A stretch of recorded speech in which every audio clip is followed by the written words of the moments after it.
Salam sejahtera, saya Oktaviana Sri Rezeki, calon guru penggerak Angkatan 7 Kota Surakarta, akan mempresentasikan koneksi antar materi modul 2.1 pembelajaran berdiferensiasi. Di bawah bimbingan dua Bapak hebat, Bapak Muhammad Kusdi SPD MPD sebagai fasilitator dan Bapak Muhammad Tasmun SPD MPD sebagai pengajar praktik. Setelah mengikuti pendidikan guru penggerak, saya menyadari bahwa ada banyak hal yang perlu saya benahi dan perlu saya ubah dalam diri saya sebagai seorang pendidik. Akan tetapi, ada beberapa materi dalam modul ini juga meyakinkan saya akan langkah-langkah yang selama ini sudah saya ambil, sehingga saya merasa mendapatkan peneguhan. Yang pasti, ini adalah jawaban doa bagi saya selama mengajar di TK sejak tahun 2009. Khususnya pada modul 2.1 tentang pembelajaran berdiferensiasi. Kisi-kisi pembelajaran ini sudah saya terapkan dalam kelas saya. Namun, tentu saja saat saya melakukan refleksi, ada beberapa hal yang masih perlu dievaluasi.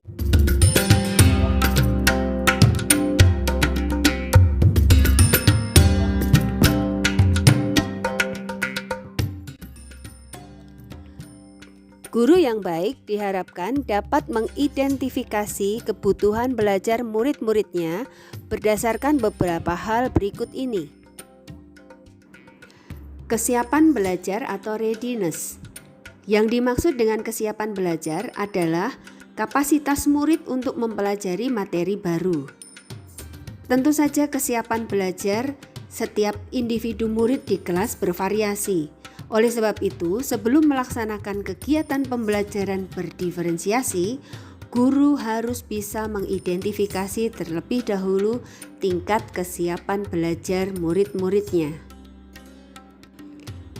Yang kedua adalah minat murid atau interest. Minat murid merupakan ketertarikan murid terhadap sesuatu yang dianggapnya menarik. Disinilah kreativitas guru dalam pemilihan materi dan media sangat diperlukan, supaya dapat menyesuaikan dengan minat yang dimiliki oleh murid.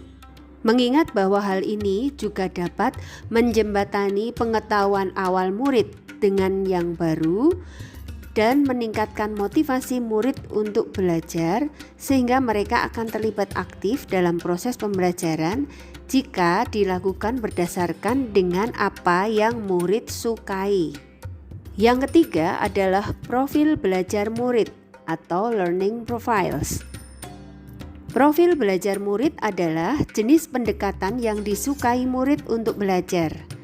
Ada banyak hal yang mempengaruhi profil belajar murid, mulai dari lingkungan,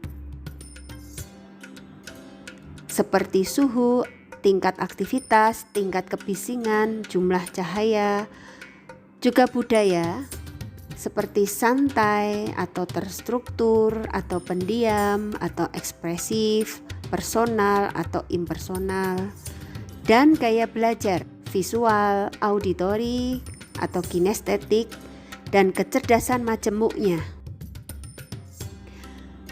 Pembelajaran berdiferensiasi ini dapat kita tuangkan ke dalam bentuk rencana pelaksanaan pembelajaran atau RPP dengan format RPP yang sama dengan sebelumnya. Yang menjadi pembeda adalah dalam pembuatannya harus dengan mengidentifikasi kebutuhan belajar murid terlebih dahulu, yang biasa dikenal dengan pemetaan kebutuhan belajar. Dalam RPP, pembelajaran diferensiasi harus dituangkan dengan jelas ketiga hal berikut, yaitu tujuan pembelajaran, assessment, dan kegiatan pembelajarannya. Lantas bagaimana cara guru mengidentifikasi kebutuhan belajar murid di kelasnya? Yang pertama, mengamati perilaku murid. Mengamati perilaku murid adalah hal sederhana yang bisa guru lakukan di kelas untuk mengidentifikasi belajar murid. Yang kedua, mengidentifikasi pengetahuan awal pada murid. Pengetahuan awal yang dimiliki murid sangat bervariasi. Sebelum memberi materi, cobalah mengidentifikasi sejauh apa pengetahuan murid kita. Misal dengan memberikan kuis, pertanyaan pemantik yang relevan dengan materi yang akan diberikan. Yang ketiga, mereview dan melakukan refleksi terhadap praktik pengajaran. Belajar tanpa refleksi adalah sia-sia. Hal ini juga berlaku dalam mengidentifikasi kebutuhan belajar murid. Guru bisa mereview dan merefleksi bentuk praktik pengajaran yang telah dilakukan dengan murid di kelas sehingga bisa menentukan kebutuhan belajar murid dengan strategi pembelajaran yang sesuai dengan kebutuhannya. Yang keempat, berbicara dengan guru lain yang juga mengampu pelajaran di kelas tersebut. Berkomunikasi dengan guru mata pelajaran yang lain juga bisa dilakukan. Misal, untuk mengetahui minat murid di kelas sebelumnya atau di mata pelajaran yang lain. Tentu rekan guru akan memberikan pendapatnya tentang murid-murid yang juga diampunya, sehingga kita memperoleh gambaran kebutuhan belajar dari sudut pandang yang lain.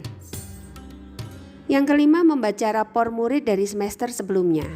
Membaca rapor murid dari semester atau kelas sebelumnya dapat menjadi bahan referensi guru dalam melakukan identifikasi belajar. Guru akan mengetahui murid tersebut memiliki kesiapan belajar yang unggul atau lemah di bidang tertentu. Yang keenam, menggunakan berbagai penilaian baik formatif maupun diagnostik.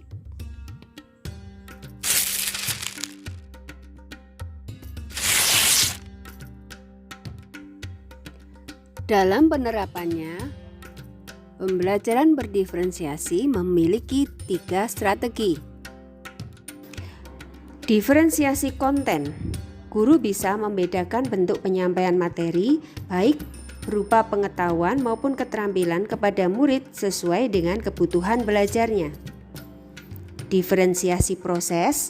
Guru membedakan proses belajar yang dialami muridnya, yaitu kegiatan yang memungkinkan murid berlatih dan memahami materi dan mengacu pada kesiapan belajar murid, gaya belajar dan minatnya.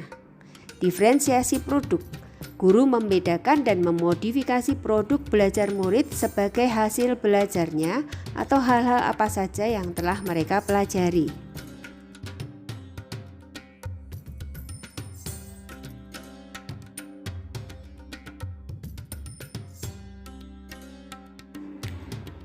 Supaya pembelajaran berdiferensiasi bisa terwujud dengan baik, maka seorang guru pada dasarnya harus mampu memaknai terlebih dahulu filosofi pemikiran Ki Hajar Dewantara dan memahami dengan baik kebutuhan dasar manusia, terutama murid, dan juga memposisikan diri sebagai kontrol manajer di kelas. Jika semua itu sudah kita terapkan pada diri kita sebagai seorang guru, maka tidak susah untuk bisa mewujudkan pembelajaran berdiferensiasi di kelas. Dan pastikan bahwa semua hal yang dilakukan oleh kita sebagai guru adalah menunjukkan bentuk keberpihakan kepada murid, memberikan keleluasan pada murid untuk belajar sesuai keinginan, minat, dan potensi yang dimilikinya. Seyogyanya inilah bagian proses yang diharapkan dari keberlangsungan merdeka belajar. Salam, panjang umur perjuangan.